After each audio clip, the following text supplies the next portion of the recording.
I finally learned the truth about Relink's quests. After attending a presentation during the Cygames Media Tour and interviewing the directors, I received the final pieces of information that answer many of our unanswered questions.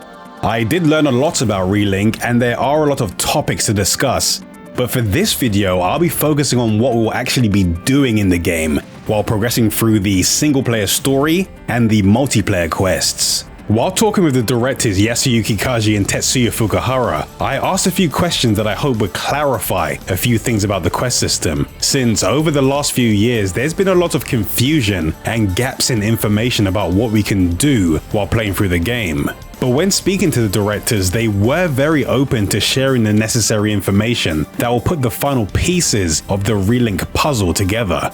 So consider this video to be the most up-to-date information about quests and the story, since the information in this video is based on the Granblue Fantasy Media Tour presentation and my own conversation with the development team.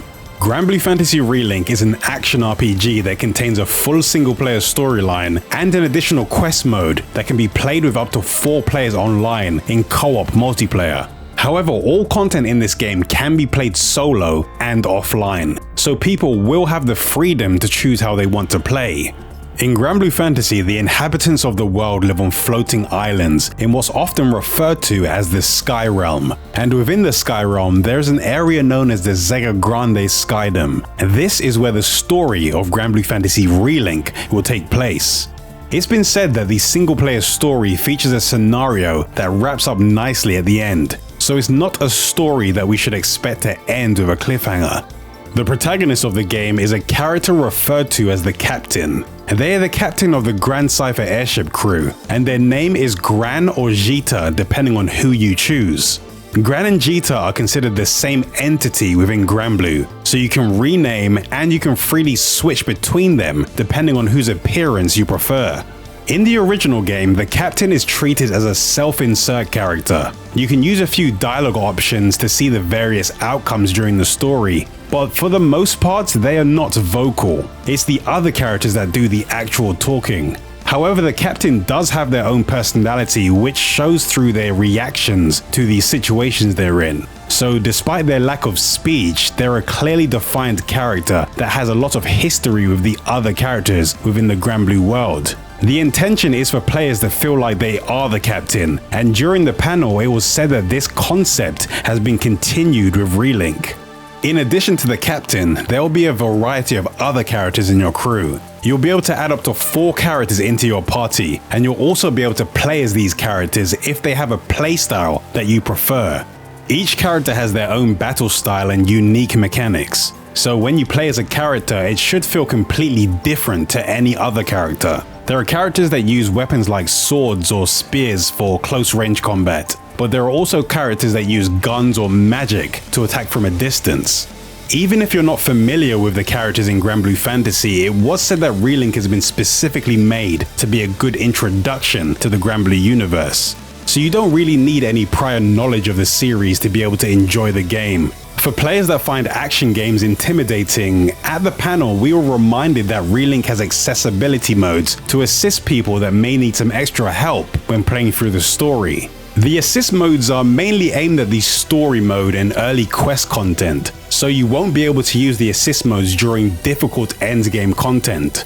But it does seem like this will be a mode that will help ease people into playing action games. So after learning about things like character skills, enemy attacks, and general battle awareness, assist mode players will hopefully be able to practice playing without the extra help and prepare themselves for harder content later in the game. Whether you decide to play the story mode or the quest mode, your journey will begin from a town, which functions as a base or a hub in the game.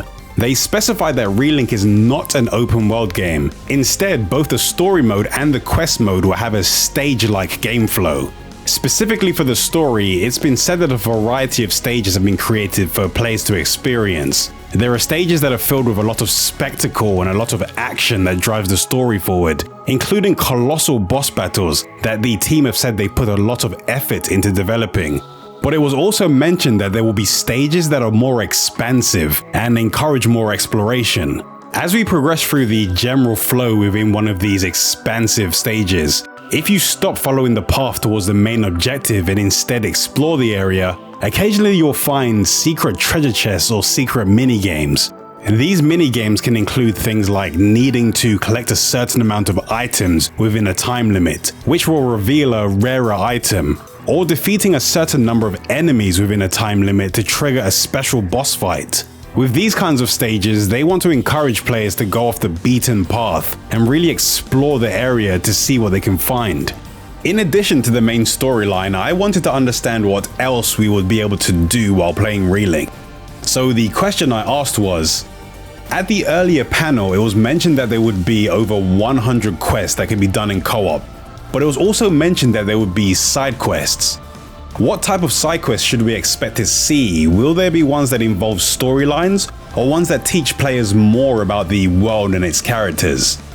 And in response, Yasuyuki Kaji started off the answer by saying, "Thank you for noticing the 100 quests. Actually, when we talked about quests in the panel, that was referring to a quest mode. In addition to the quest mode, we also have side quests and fate episodes. Quest mode and side quests are different." He went on to break down these quest types in more detail, and I followed up with a few other questions just so I could learn even more about them. So here's a breakdown of everything I've learned, starting with side quests.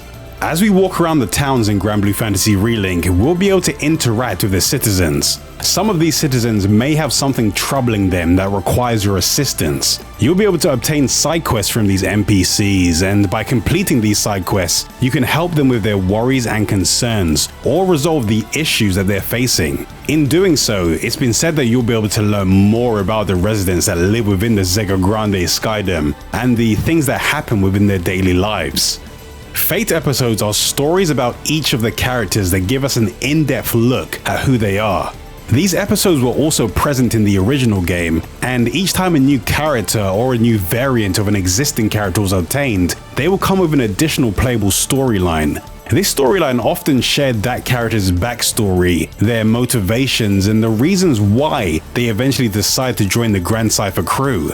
Fate episodes in Relink will work in a similar way.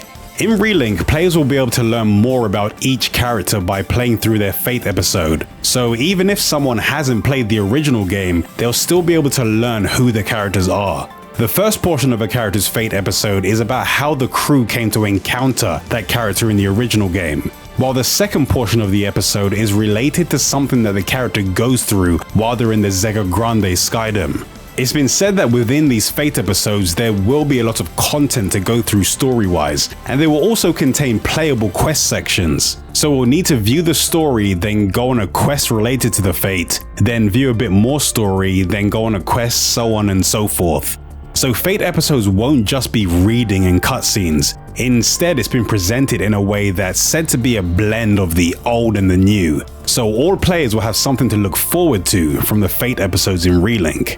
In addition to the single player focused content, there is also a quest mode that can be played in co-op with up to 4 players.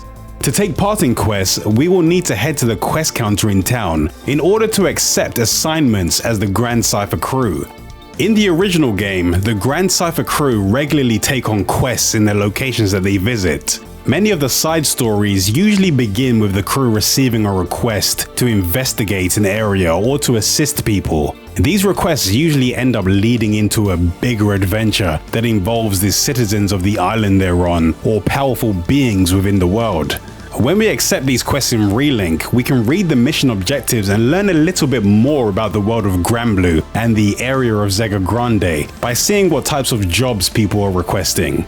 But at the moment, it doesn't seem like there will be any storylines surrounding these specific quests. This mode seems to be purely for progression and gameplay.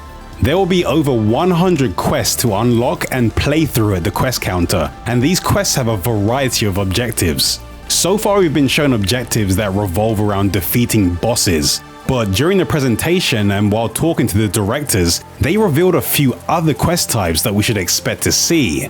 Like quests that involve defeating as many enemies as you can before the time limit is over, or exploration focused quests where the main objective is to collect a certain number of items, and survival based quests which require you to defend an area with your party.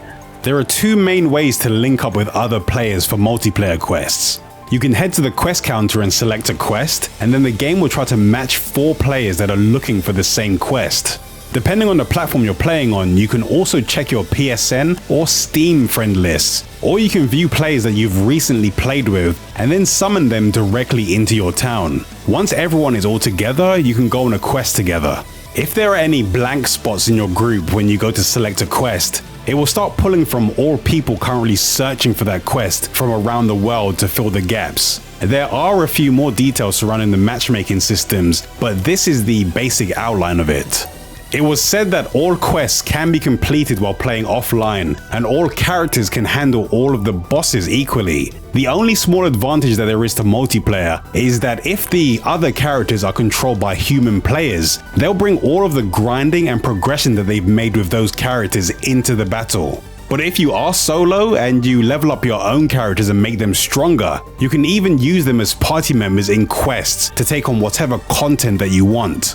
Like I mentioned earlier, it's possible to use the assist mode control schemes while playing online, and there won't be any penalty for doing so. But this will be limited to normal quests. Assist mode won't be available when playing in endgame content.